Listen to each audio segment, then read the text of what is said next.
a gente tem aqui o cronograma, que a gente precisa obedecer esse cronograma, tá?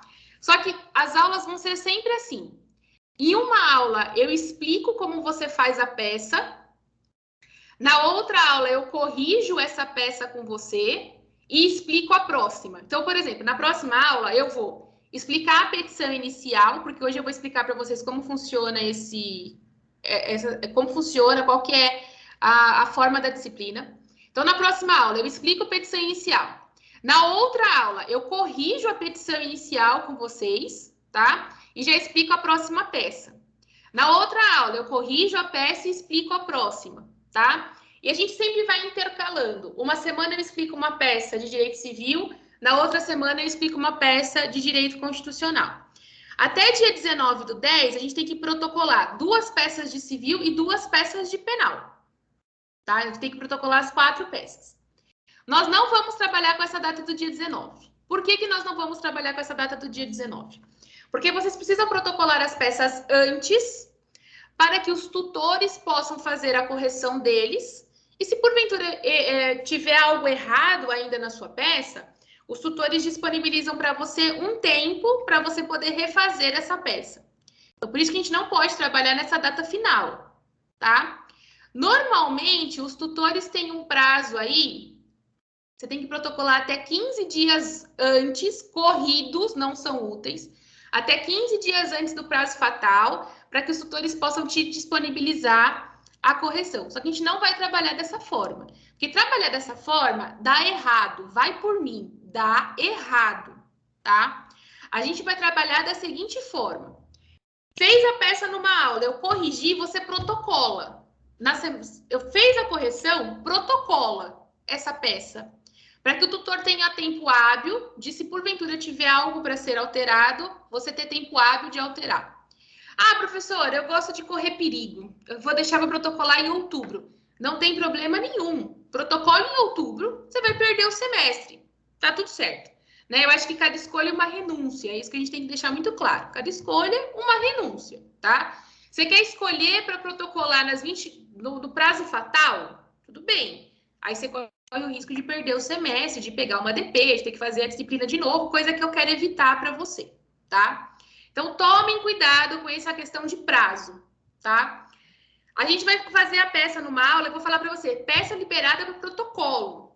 Protocola, não fica brincando com a peça, não vai dormir com a peça debaixo do travesseiro, não precisa disso, vai lá e protocola a sua peça, tá? Então, aqui no AVA, a gente vai pegar sempre os problemas no AVA, tá? Então, por exemplo, se a gente entrar aqui na temática de direito civil, seção 1, aqui já tem a petição, no meu caso aqui para mim aparecem os espelhos de correção. Tem aqui a petição, qual que é o caso que a gente vai trabalhar, e tem o envio de tarefa, tá? Então é aqui que vocês têm que enviar, no caso de vai aparecer para vocês o local onde vocês precisam enviar a petição de vocês para que os tutores possam corrigir, tá? Eu consigo por aqui acompanhar tudo, quem já enviou, quem não enviou, quem vai enviar, quem enviou e devolveu, eu consigo acompanhar tudo por aqui, tá? Por que eu tô batendo tanto na tecla do prazo? Por que eu tô sendo tão chata com o prazo? Porque a intenção das aulas do estágio é justamente fazer vocês sentirem na pele o que é ser advogado. Porque aqui a gente vai treinar vocês para serem advogados. A gente não vai fazer aqui, por exemplo, uma portaria, que é da parte de direito administrativo. A gente vai fazer peças. Então, eu estou fazendo aqui exatamente a rotina do escritório de advocacia. No escritório, a gente não deixa para cumprir o prazo na última hora, porque aí o sistema trava, cai a internet, acaba a energia, dá tudo errado, tá? A gente sempre cumpre com uma certa antecedência. E aqui a gente também sempre vai cumprir com uma certa antecedência, tá? Para o bem-estar de vocês. Única e exclusivamente para o bem-estar de vocês, tá? Então, expliquei uma peça, corrigi a peça, protocola. Expliquei a outra, corrigi, protocola, tá? Para que vocês não corram nenhum risco de perder peça, de perder prazo, de não conseguir protocolar ou coisas do tipo, tá? Eu tenho plena ciência de que as primeiras peças são difíceis, tá? As primeiras vezes vocês vão ficar olhando para aquilo, e tipo assim, e agora? O que que eu escrevo? E agora? O que que eu falo? Ah, mas eu não sei escrever. Vocês vão ter essa sensação assim, de que vocês não sabem escrever, que vocês não sabem nada sobre direito. É normal essa dificuldade, tá? Anormal seria se vocês falassem para mim assim, ah, foi fácil. É normal que vocês tenham essa dificuldade, tá? E a minha função aqui é ajudá-los a suprir essas dificuldades. No começo vai ser mais difícil, no começo o punho vai estar um pouco enferrujado, o cérebro não vai raciocinar direito. Isso é mais do que normal, tá? Com o tempo vocês vão adquirindo prática e a escrita vai ficando um pouco mais fácil, tá? Fiquem tranquilos com relação a isso, tá bom? Para não dar errado nas disciplinas de prática, é só seguir as regras que a gente coloca, tá? É só seguir os prazos que a gente coloca para você, sempre trabalhando com a máxima de antecedência possível, tá? Para não ter como dar errado. Para não ter como vocês não conseguirem cumprir com todo o cronograma, tá? Até aqui, tudo bem? Alguma dúvida? Já querem pedir socorro? Pode pedir socorro. Sim, prof, eu já quero pedir socorro, posso? Peça. Queremos, eu também. Fala, qual que é o socorro? E dá um mira. Cadê o socorro? Prof, eu nem sei, nem que socorro pedir, porque eu tô tão apavorada já. Fica tranquila que vai dar tudo certo. Então eu acho que a gente tem que esperar mesmo a próxima aula para ter essa primeira orientação e daí... Não, mas eu achei que não ia dar tempo, mas vai dar. Ai, meu Deus, vai então dar é tempo. hoje. É então, hoje. Tá bom. Quem mais ia pedir socorro? Rosana, qual que é o socorro? Boa noite, professora. Tudo bom? Professora, uma dúvida. Aqui, ó, a peça, quando você fala peça, é essa aqui, por exemplo, é do uso capião, que tem aqui no... que tá...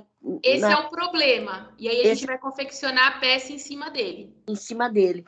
E tem um outro que no vídeo eles falam também de uma peça de uma menina que foi fazer fotos numa agência de fotos. Uhum. É todo histórico. Isso também é outra peça que a gente vai trabalhar. É outra peça.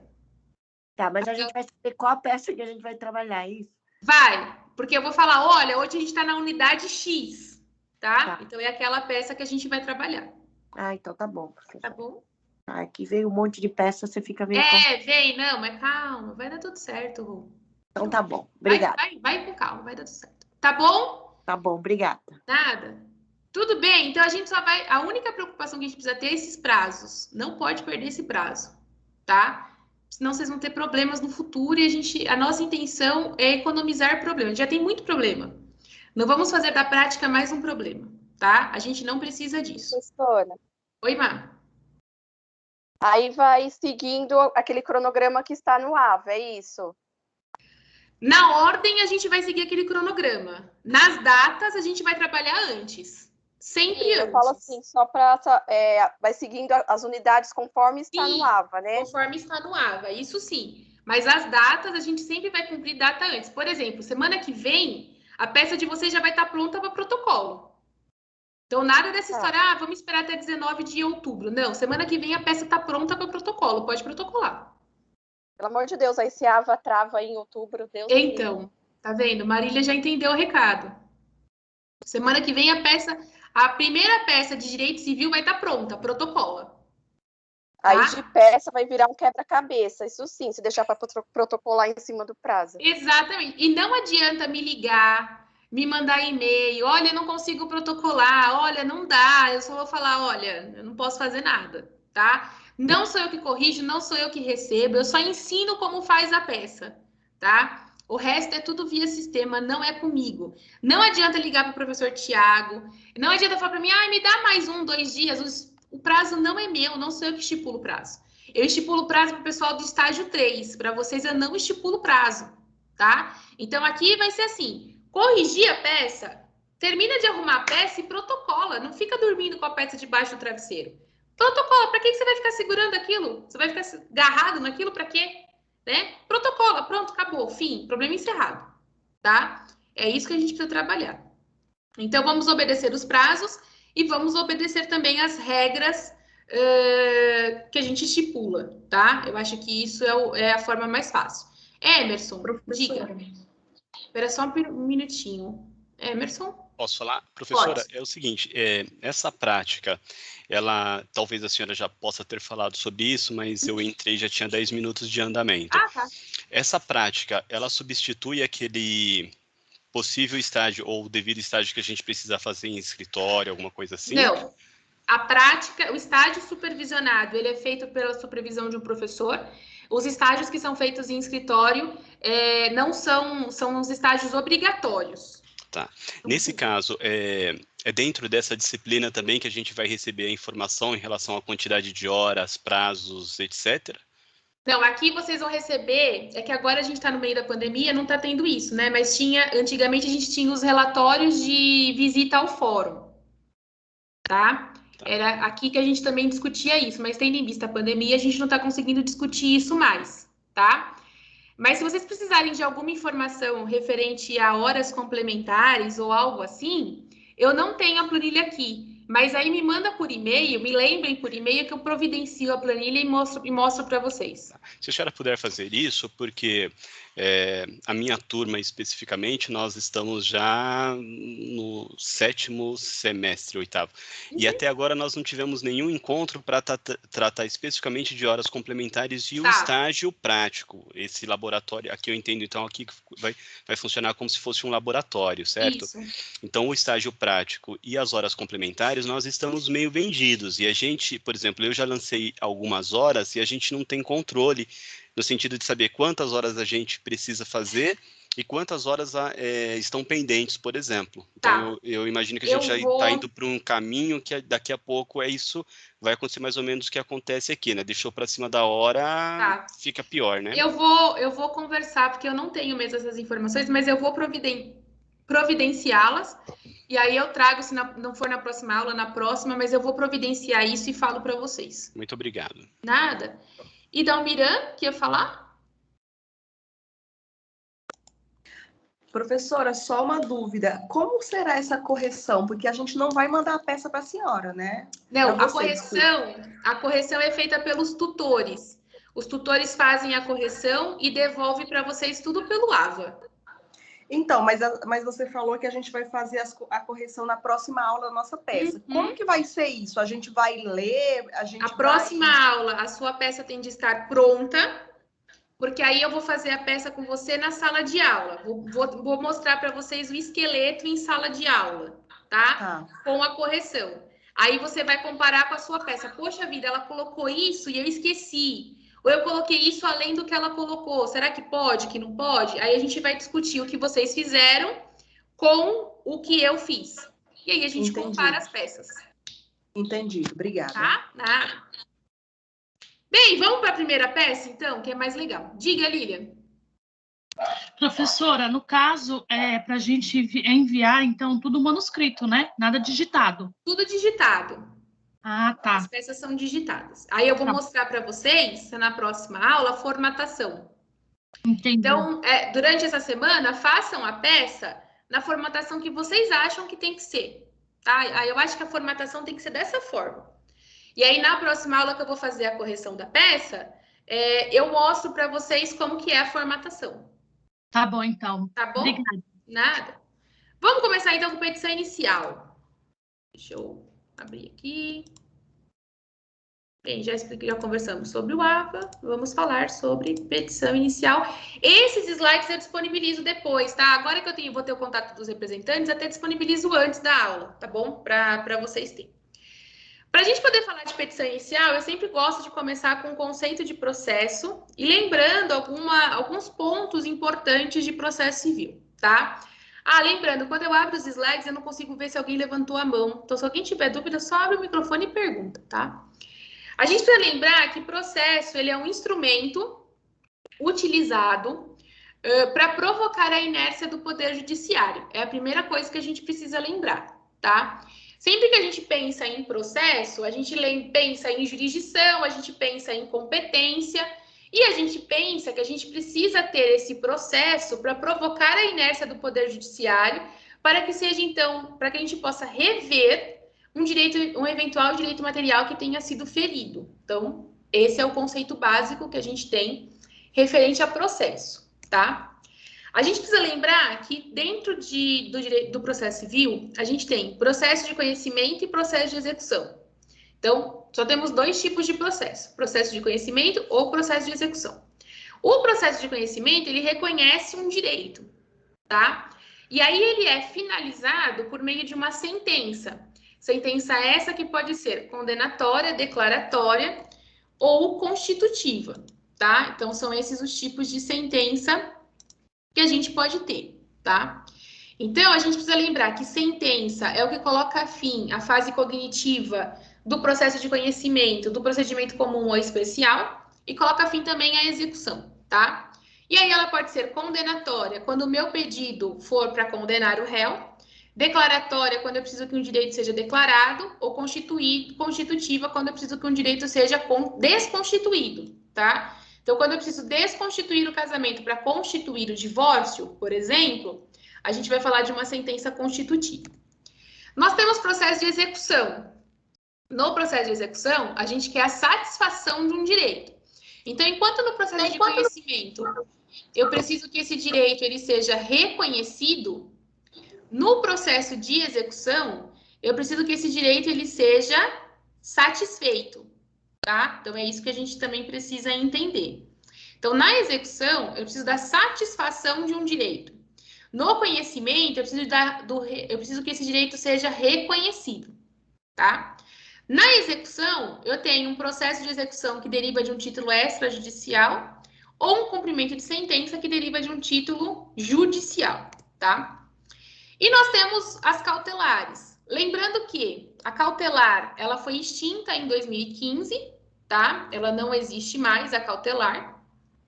Ela passou a ser uma das espécies de tutela. Então, a gente não tem mais processo cautelar. Nós temos a tutela de urgência, que pode ser cautelar, tá? A gente tem a liminar, que pode ser cautelar, não tendo mais um processo cautelar, como a gente tinha antigamente. Aqui eu não vou me debruçar muito, porque eu só estou relembrando com vocês a disciplina de processo civil, tá? O que nos interessa mesmo é a estrutura da petição inicial. Para que a gente possa fazer uma petição inicial, a gente primeiro precisa escolher para qual justiça essa petição inicial vai, tá? Lembrando que no Poder Judiciário nós temos justiça comum e federal e as justiças especializadas, eleitoral, trabalhista e militar, tá? Então a gente precisa lembrar disso. Na prática aqui, esse semestre, nós vamos trabalhar com a justiça comum e com a justiça federal, tá? São com essas duas justiças que a gente vai trabalhar. E a gente vai passar por todas as instâncias delas, tá? Tanto da justiça comum quanto da justiça federal. Então, a gente vai precisar lembrar quando que eu falo de juiz, quando que eu falo de vara, quando que eu falo de foro, quando que eu falo de desembargador, quando que eu falo de ministro. E eu preciso lembrar de todas as instâncias que a gente tem, tá? E é justamente esse organograma aqui que a gente vai precisar lembrar e saber como ele funciona, tá? A título de procedimento, nós temos procedimento comum e nós temos procedimento especial, tá? Procedimento comum é a regra do Código de Processo Civil, procedimento especial são as exceções. As ações que correm em procedimento especial é porque elas têm forma própria de tramitar ou elas têm legislação própria para tramitar. Então, ação de alimentos é procedimento especial. Ação da uso capião, procedimento especial. Ação de demarcação de terras, procedimento especial. Ação de indenização, procedimento comum, tá? Ação de cobrança, procedimento comum. Então, a gente precisa lembrar que nós temos dois tipos de procedimento. Então, nós temos dois tipos de processo. Processo de conhecimento e processo de execução. Do procedimento comum e do procedimento especial, tá? Então, a gente sempre vai ter que escolher um tipo de processo e escolher um tipo de procedimento. Quando a gente fala de petição inicial, a gente precisa lembrar que para a gente poder fazer um endereçamento, a gente precisa lembrar das regras de competência. Então, a gente precisa lembrar que competência é a divisão da jurisdição. Então, a gente pega a jurisdição, divide dentro das regras de competência, porque não dá para a gente ter uma jurisdição, todo juiz ser competente para tudo. Então, por esse motivo que todo juiz, ele tem jurisdição, mas nem todo juiz vai ter competência, tá? A gente pega essa jurisdição e divide ela em vários pedacinhos. As regras de competência originária, que é aquela situação onde o primeiro juiz que tomou conhecimento do processo, que é o juízo monocrático. Então, distribuir uma ação para uma vara civil de São Bernardo, então distribuir para a segunda vara civil, aquele juiz tem competência originária, tá? Competência de jurisdição, que é a divisão entre as diversas justiças que a gente tem. Então, eu preciso identificar se esse processo ele é de matéria trabalhista, se ele é civil, se ele é criminal, se ele vai para federal, para onde que ele vai, tá? Competência de foro, que é uma divisão geográfica dentro da questão de competência, que faz a divisão de comarcas. Então, por exemplo, São Bernardo é uma comarca, São Caetano é uma comarca, Santo André é uma comarca, tá? E o que determina se esse município vai ser comarca ou não? É a LOJ, Lei de Organização Judiciária. Relembrar que na Justiça Estadual nós temos comarca, na Justiça Federal nós temos subseções, tá? Competência de juízo, que é também conhecida por competência de matéria, que é referente à matéria para a qual você está distribuindo a sua ação. Então, se eu vou falar de uma ação da uso capião, eu vou distribuir para uma vara civil. Se eu vou falar de uma ação de alimentos, eu vou distribuir para a vara da família.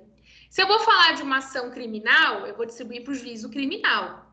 Se eu vou falar de uma ação de competência federal, eu vou distribuir para a vara federal, tá? Então, isso é a competência de juízo. E a competência recursal, que é a competência dos tribunais, para que possa, então, a sentença de primeira instância ou as decisões inferiores serem modificadas pelas instâncias superiores, tá? Então, aqui é só para a gente relembrar também os nossos conceitos de competência, tá?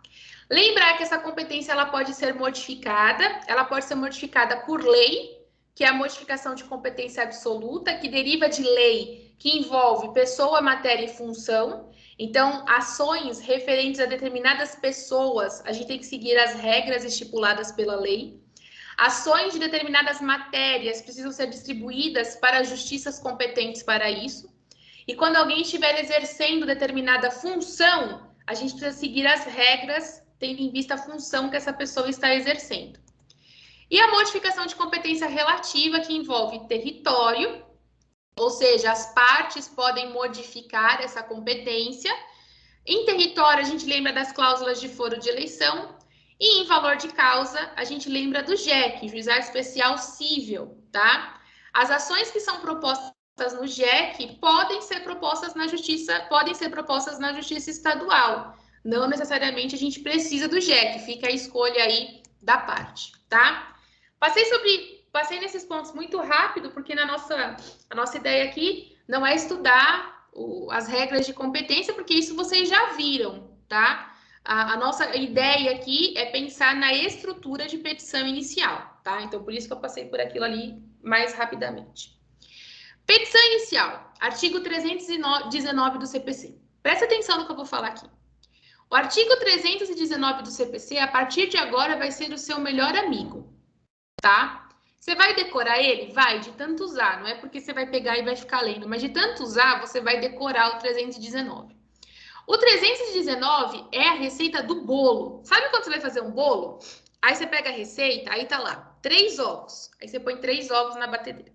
Aí tá lá, 2 xícaras de farinha. Aí você põe 2 xícaras de farinha. E aí no final sai o bolo. O 319 é a receita do bolo, tá? O 319 vai falar para você, sua petição inicial precisa ter endereçamento, preâmbulo, fatos, direito, pedido, requerimentos. O 319 fala isso para você, tá? Segue o 319 de cima a baixo, exatamente na ordem que ele está, que aí não tem como o bolo dar errado, nem sua petição inicial, tá? A petição inicial é o primeiro ato processual de um processo, ato esse feito pelo autor da ação, tá? É ele que provoca a inércia do poder judiciário para que então possa começar a surgir um processo. Primeiro ponto da petição inicial. Peguei uma folha em branco, vou fazer uma petição inicial. Primeira coisa que a gente tem que lembrar, endereçamento. É a primeira coisa que vem lá em cima na petição inicial. A que juízo essa petição inicial está sendo dirigida? Então, você vai ter que lembrar das regras de competência, você vai ter que escolher uma justiça para poder fazer esse endereçamento. Então, vamos ver como fica o endereçamento, né?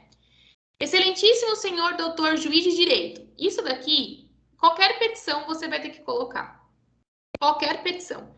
Às vezes você vai substituir o juiz de direito por juiz trabalhista. Às vezes você vai substituir juiz de direito por juiz federal. Mas em qualquer uma você vai ter que colocar. Excelentíssimo senhor doutor juiz de direito. Isso você vai ter que colocar em todas, tá? Petição inicial não tem número de vara ainda, tá? Como não tem número de vara e a gente não pode criar situações do problema, você pode deixar um espaço, como você pode pôr 3 pontinhos, o que você se sentir mais confortável, tá? Vara da família e sucessão, aqui a gente está fazendo uma escolha de competência material. Da comarca de São Bernardo, competência territorial. Então, você vai ter que lembrar, bem, é uma ação da uso capião. Ação da uso capião, qual que é o foro competente para distribuição? É o local do imóvel? É o local de quem está pedindo a uso capião? A gente tem que lembrar dessas regras de competência, tá? Eu coloquei aqui um endereçamento para um juiz federal, só para vocês verem a diferença, tá? A gente substitui comarca por subseção, juiz de direito por federal, tá? Então, é só isso. Então, primeiro ponto da sua petição inicial, endereçamento. Excelentíssimo senhor doutor juiz de direito da 3 pontinhos, vara civil, trabalhista, criminal, da família, da comarca, e aí a comarca na qual é competente a atribuição da sua petição inicial. Até aqui, tudo bem? Sim. Sim, então tá. Beleza, continuar então. Segundo ponto da petição inicial. Fiz lá o endereçamento. Próximo tópico da petição inicial. Preâmbulo. Ponto importante. Você não vai colocar na sua petição inicial assim, endereçamento, 2 pontos. Não é isso, tá? Você já começa com endereçamento. Depois que você fez o endereçamento, eu sempre peço para dar um espaçamento de 5 enters. Dá 5 enters, vem o preâmbulo. Preâmbulo é onde você qualifica as partes, vai qualificar autor, vai qualificar réu. É onde você coloca as informações do advogado, que está representando a parte, tá? E é onde você faz a escolha do processo e do procedimento, tá? Pontos importantes nesse preâmbulo. Primeiro ponto. Apesar de você estar redigindo a petição inicial, você não é advogado. Você não pode se identificar na petição. Você não pode colocar lá, doutor fulano de tal. OAB, coloca o número de matrícula. Não pode fazer isso. Por quê? No exame de ordem, se você faz isso, você está automaticamente desclassificado do exame, tá? Você não pode se identificar. Então, não tem as informações, põe pontinho, deixa um espacinho, tá? Não pode criar informação e não pode também querer ser identificado, tá? Porque isso faz com que você seja reprovado no exame de ordem. Como a nossa intenção aqui é te treinar para o exame de ordem, então a gente vai seguir as regras de lá, tá? Como fica um preâmbulo? Eu fiz aqui um preâmbulo para a gente ter uma ideia. Florinda, prenome, se eu não tiver o sobrenome e o prenome dela. Estado civil. Nacionalidade, eu deixei o inciso aqui para a gente acompanhar. Nacionalidade não está no inciso 2º do 319, mas é uma exigência jurisprudencial e doutrinária, tá? Então, por isso que a gente precisa colocar. Profissão, portadora do RG, também não está no 319, mas é também uma exigência jurisprudencial e doutrinária.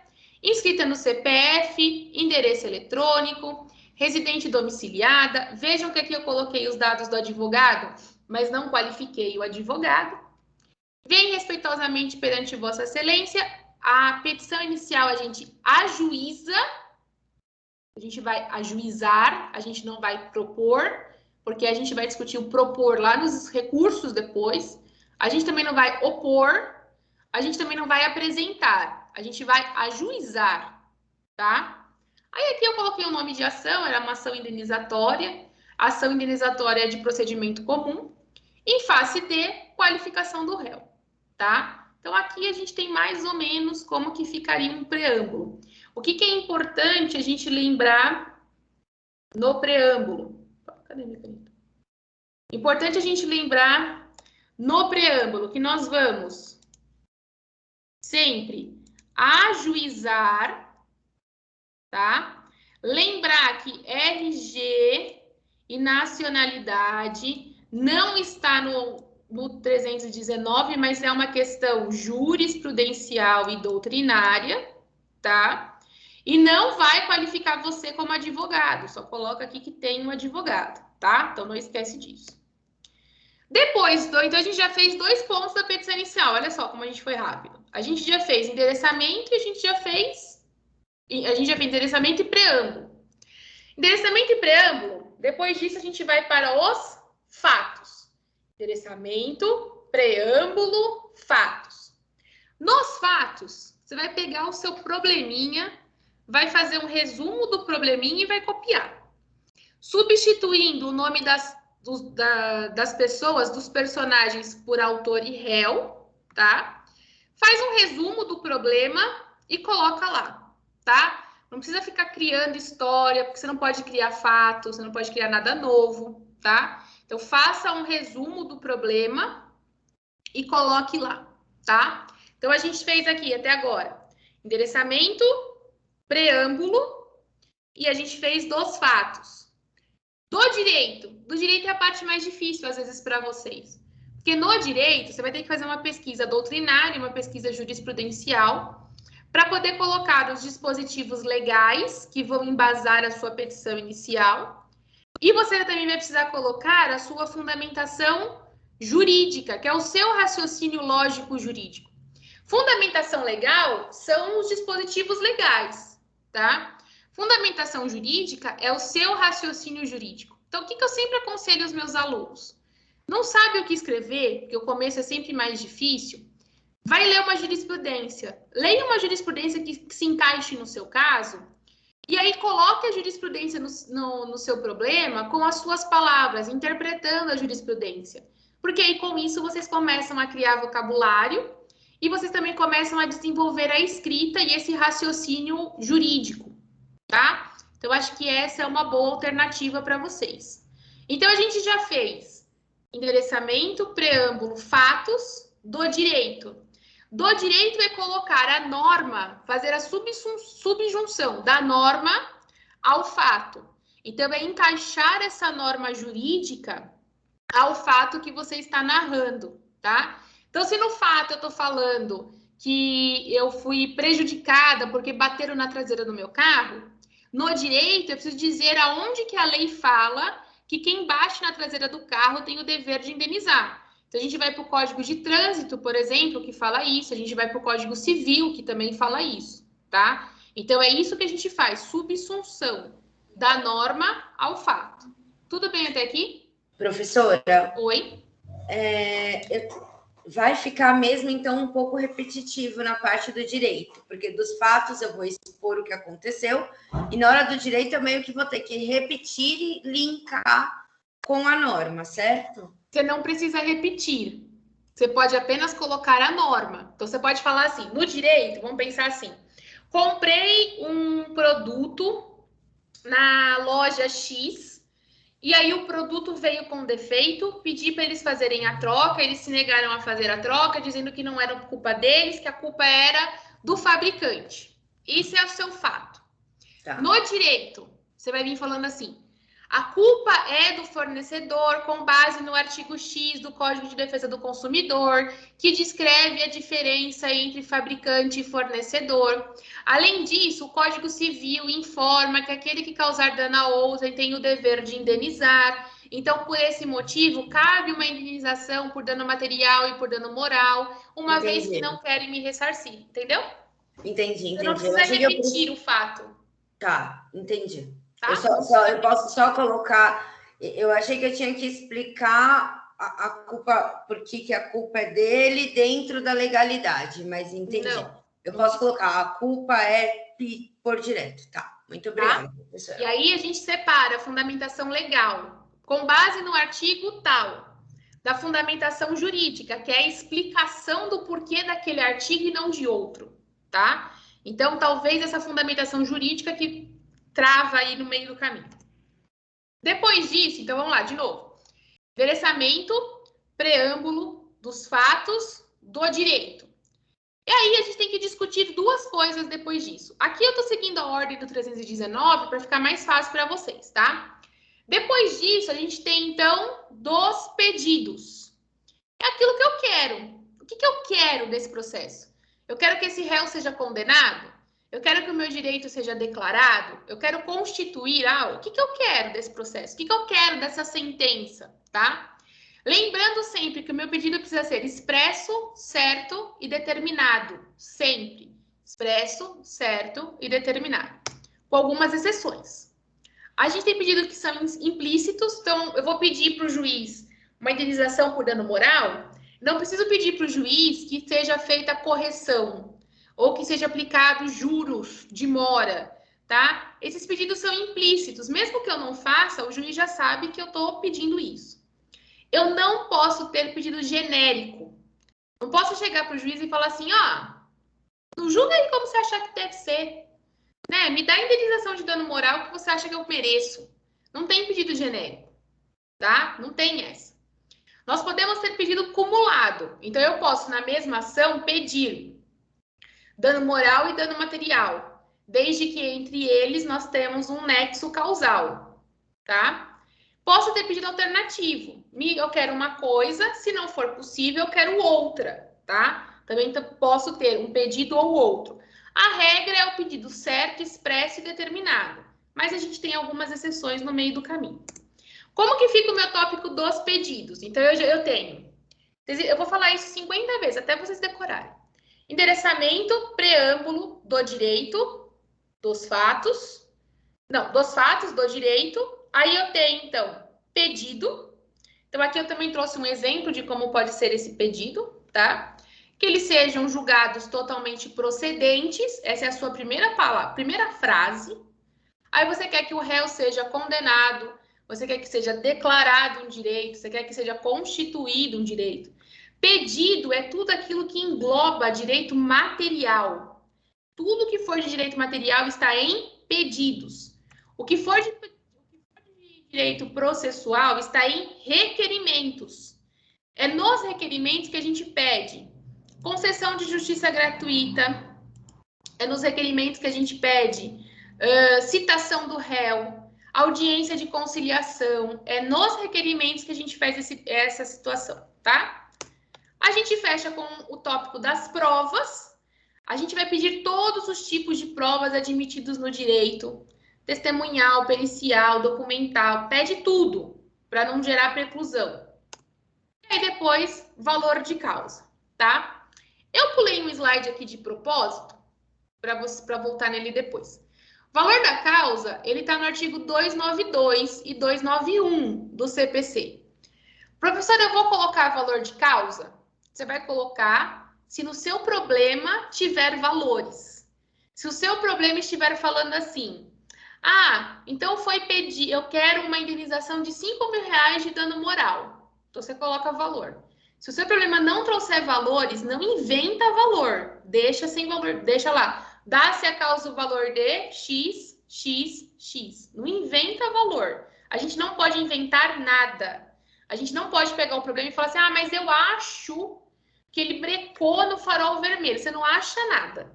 É o que está no problema. Não inventa, não cria para você não ter problemas, tá? Com isso, eu vou deixar aqui uma estrutura básica de uma petição inicial. Qual que seria uma estrutura básica de petição inicial, tá? Para vocês pensarem aí nessa estrutura básica.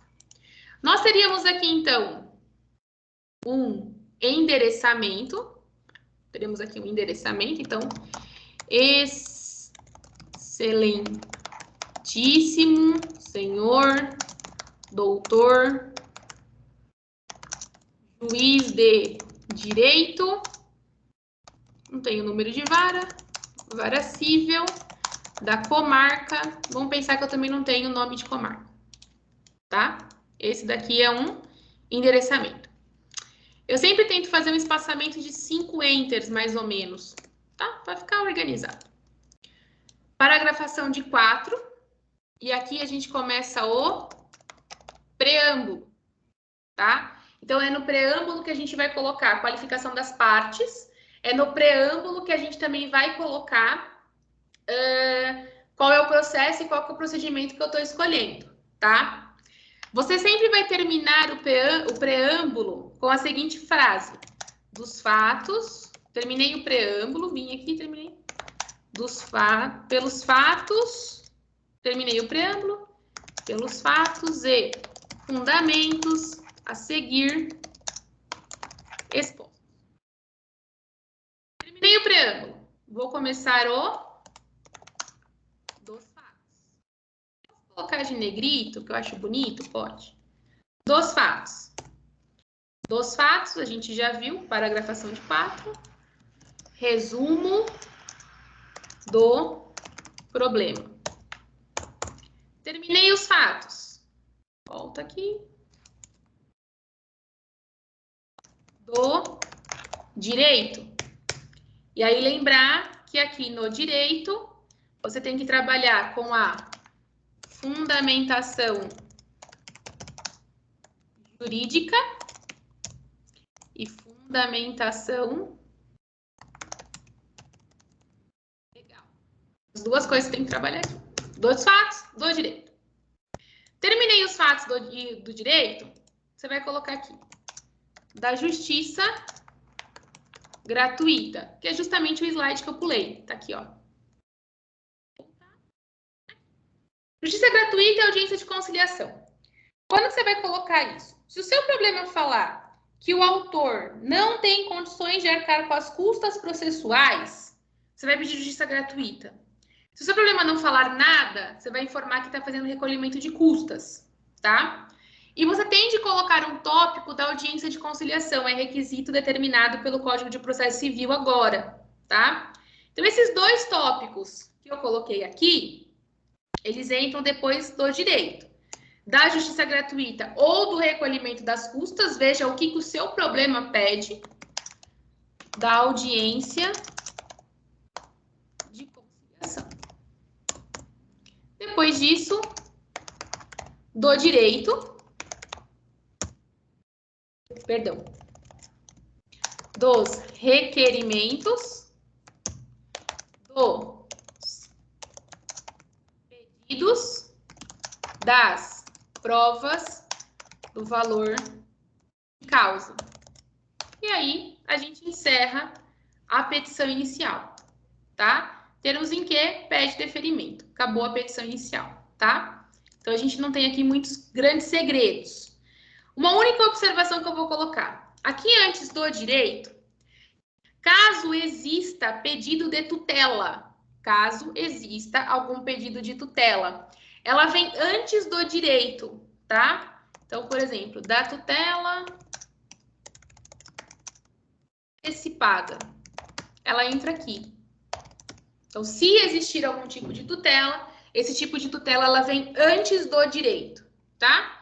E aí aqui, só para a gente fechar, encerramento, e sua petição inicial está pronta, tá? Essa é a estrutura da petição inicial.